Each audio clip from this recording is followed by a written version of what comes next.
Selamat siang Bu Mia, sekarang kami akan presentasikan tentang OS yang sudah kami lakukan, yaitu alat sabun otomatis. Di sini ada alatnya dan di sini ada sabunnya. Dan materi yang terkandung dalam OS kami ini yaitu tentang hidrokarbon, koloid, dan termokimia.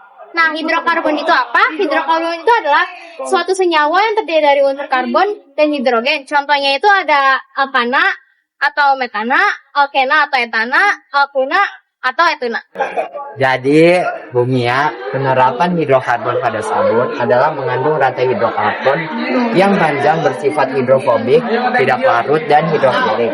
Nah, hidrokarbon dalam sabun ini kan kita secara tahu sabun itu percampuran antara lemak dan garam. Nah, nanti dari lemak itu bakal menghasilkan proses saponifikasi. Terus juga ada gliserin. Nah, ya, proses ini terjadi hidrolisis di mana molekul air memecah dalam proses ini. Sabun juga bisa menghilangkan kotoran polar dan non polar. Gara-gara sabun itu memiliki gugus polar dan non polar juga ya. Jadi dibersihkan secara hidrofobik dan hidrofilik. Nah Bu, selanjutnya itu koloid. Nah, koloid itu apa sih Bu?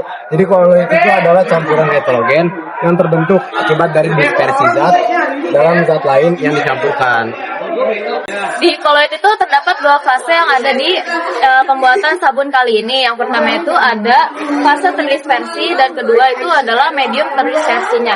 Nah, sabun itu termasuk ke dalam fase koloid buih. Yang pertama, fase terdispersi berupa gas di dalam medium terdispersi cair. Yang kedua, udara dalam larutan di dalam sabun. Nah, koloid dalam sabun itu berfungsi untuk menghilangkan bakteri-bakteri yang ada di kulit. Jadi itu semuanya perannya itu dari koloid yang termasuk dalam jenis koloid buih. Selanjutnya ada ke termokimia. Termokimia ini merupakan cabang ilmu yang bahas mengenai energi yang menyangkut reaksi kimia. Termokimia ini mempelajari tentang perubahan panas atau kalor.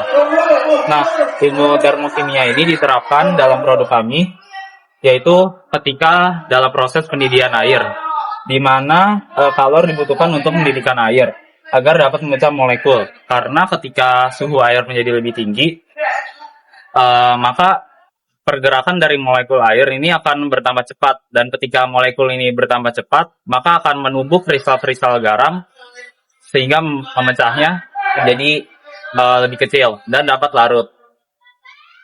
Sehingga kandungannya dapat larut dengan lebih mudah. Jadi yang terakhir itu langkah-langkah dari pembuatan sabun cair kimianya ini. Itu yang pertama itu campurkan liquid soap dengan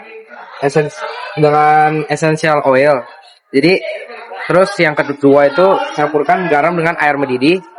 Nah, lalu yang terakhir nanti campurkan larutan garam 20% dengan liquid base yang tadi diaduk.